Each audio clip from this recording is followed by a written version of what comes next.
Assalamualaikum dulur, berjumpa lagi ya di channel kita, channel Petani Muda. Ya dulur, aku mau ngucapin terima kasih bagi sedulur yang sudah subscribe. Bagi yang belum subscribe, aku minta tolong di subscribe. Salam Tani Muda, salam Tani Milenial. Ya dulur, kali ini kita mau membahas tentang apa? Ya tak usah basa-basi ya, langsung saja masuk pembahasan. Pembahasan tentang apa? Ya pembahasan kali ini tentang perawatan tanaman padi dari 1 HST sampai 40 HST itu yang baik dan benar itu gimana. Nah, untuk usia 1 sampai 40 HST itu adalah masa-masa yang krusial ya, dimana itu kita harus bisa memaksimalkan peranakan pada tanaman padi. Kalau kita bisa memaksimalkan dari anakan padi, tentunya nanti kedepannya hasil yang akan kita dapat itu juga akan meningkat. Selain kita memaksimalkan anakan padi, tentunya kita juga harus memperhitungkan hama ataupun penyakit yang menyerang pada tanaman padi. Karena di awal-awalan ini adalah kunci sukses ke depannya lur ya, atau kunci sukses tanaman padi. Untuk yang pertama adalah perawatan pertama itu apa lur? Perawatan setelah tanam. Untuk setelah tanam, tentunya tanaman itu harus menyesuaikan tempat barunya ya, atau beradaptasi agar bisa mempercepat proses adaptasi di lingkungan baru. Tentunya kita harus membutuhkan atau memberikan nutrisi yang baik dan tidak lupa yang pas gitu lur ya. Terus nutrisi apa yang bisa diberikan pada tanaman kita? Ya, untuk kita ini atau petani muda itu menyarankan ini lur ya, produk ini lur, yaitu menggunakan asam amino super. Asam amino super yang asli ya cuma di sini lur ya, di petani muda ini. Dan tentunya ini tidak ada labelnya lur ya. Karena apa? Karena ini produk dalam pengawasan atau produk terbatas dan produk ini tidak dijual belikan secara bebas. Kalau ada yang minat bisa langsung saja tanya di sini gitu ya. Nah, manfaat apa yang bisa diberikan untuk penggunaan ini asam amino super ini? Yang pertama bisa disebutkan tadi lur ya, untuk mempercepat proses stres pada tanaman yang dipindah tanam.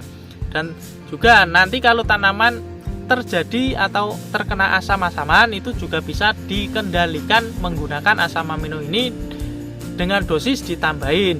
Untuk dosis standarnya itu kisaran 25 sampai 30 ml untuk tangki 16 liter. Tapi kalau untuk terkena penyakit atau asam-asaman bisa ditambahi kisaran 35 sampai 45 mili untuk tangki 16 liter.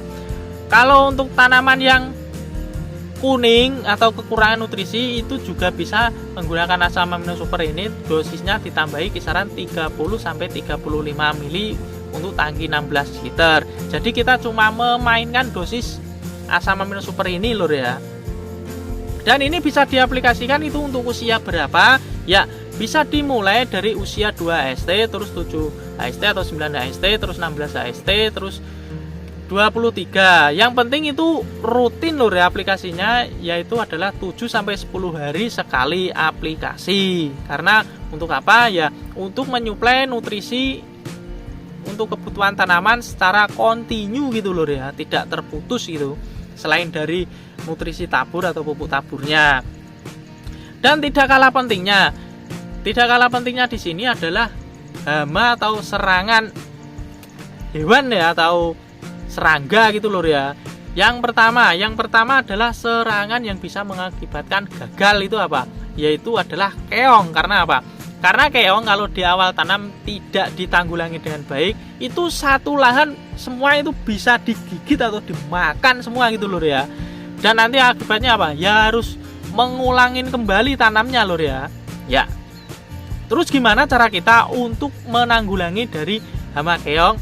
Keong itu kan moluska. Tentunya kita menggunakan pestisida yang jenis moluskisida lur ya.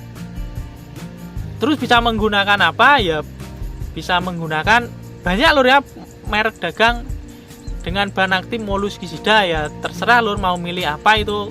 Karena apa? Karena itu hampir sama semua ya, harganya pun itu nggak selisih banyak itu ya, itu bebas menggunakannya. Yang penting apa? Yang penting aplikasikannya yang benar lur ya. Kalau bisa untuk pengaplikasiannya itu dilakukan sehari sebelum tanam. Terus yang kedua bisa diaplikasikan kisaran 3 sampai 4 hari setelah tanam. Karena apa? Agar hasil yang didapat itu maksimal. Terus hama apa lagi yang bisa mengakibatkan gagal panen atau gagal peranakan itu lur ya, atau yang berbahaya? Hama ulat penggulung daun. Nah, hama ulat penggulung daun ini kalau menyerangnya pada masa-masa peranakan atau masa awal kisaran usia 15 atau sampai 20 HST, itu menyerang satu lahan full gitu ya, juga bisa berbahaya lur, karena kelihatan gak ada daunnya itu satu lahan itu. Jadi kita harus menanggulanginya dengan benar. Tidak lupa juga harus sekalian menanggulangi hama sundep lur ya, atau ulat penggerek batang atau ulat pemotong batang gitu ya. Karena dia itu menyerangnya itu batang-batang padi yang akan produktif itu dimakan terus nanti mati gitu lur ya. Jadi bisa mengakibatkan kita itu kerugian yang amat sangat besar. Terus gimana cara kita menanggulangi dari serangan itu tadi?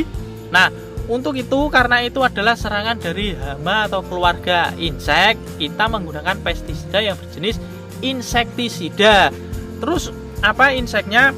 Nah, untuk inseknya kita di sini langsung saja menggunakan yang sekiranya standar ke atas lur ya. Contohnya apa?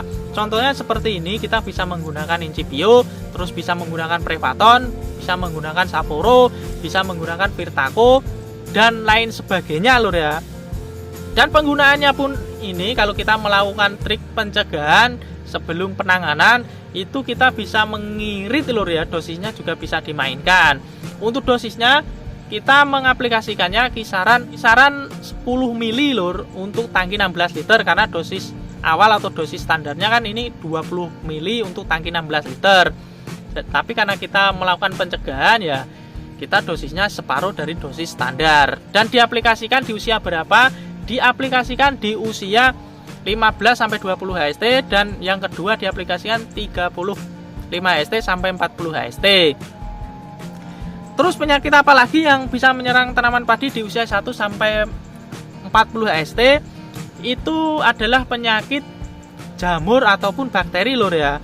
Dimana biasanya itu jamur, kalau jamur itu ya biasanya yang sering dijumpai adalah jamur bercak daun itu lur ya.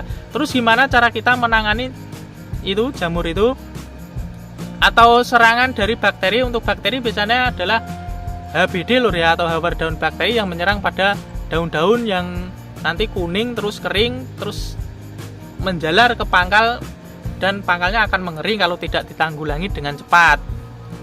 Terus gimana cara menanganinya? Untuk menanganinya kita langsung saja menggunakan yang sistemik lur ya. Bisa menggunakan apa? Ini lur, menggunakan berbahan aktif difeconazole, karena bahan azol ini itu bisa mengendalikan jamur sekaligus juga bisa mengendalikan bakteri.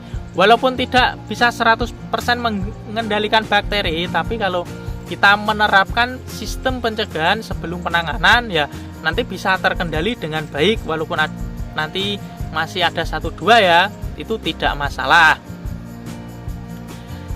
Untuk dosisnya, karena ini adalah ditujukan untuk masa generatif, tentunya kalau digunakan untuk masa vegetatif dosisnya harus diperhatikan dengan baik. Untuk dosisnya ini adalah 5 mili untuk tangki 16 liter ya. Jadi dosisnya amat sangat kecil lur ya. Dan bisa diaplikasikan di usia 15 sampai 20 dan 35 sampai 40, atau bisa dibarengkan dengan pengandalian dari hama ulat tadi ya. Ini bisa dibarengkan. Karena ini di sini ada ZPT-nya, ZPT untuk menghambat pertumbuhan. Kita sudah mengcovernya lur ya, menggunakan apa? Menggunakan ini asam amino. Dia dalam asam amino kan juga ada ZPT-nya ya, ZPT pertumbuhan ya. Jadi ini efek dari ZPT-nya di sini itu sudah di cover dengan ini asam amino. Jadi sudah saling melengkapi gitu loh ya. Kalau kita atau menerapkan cara ini ya, cara-caraku ini tuh itu sudah saling melengkapi dan sudah diperhitungkan dengan baik gitu ya.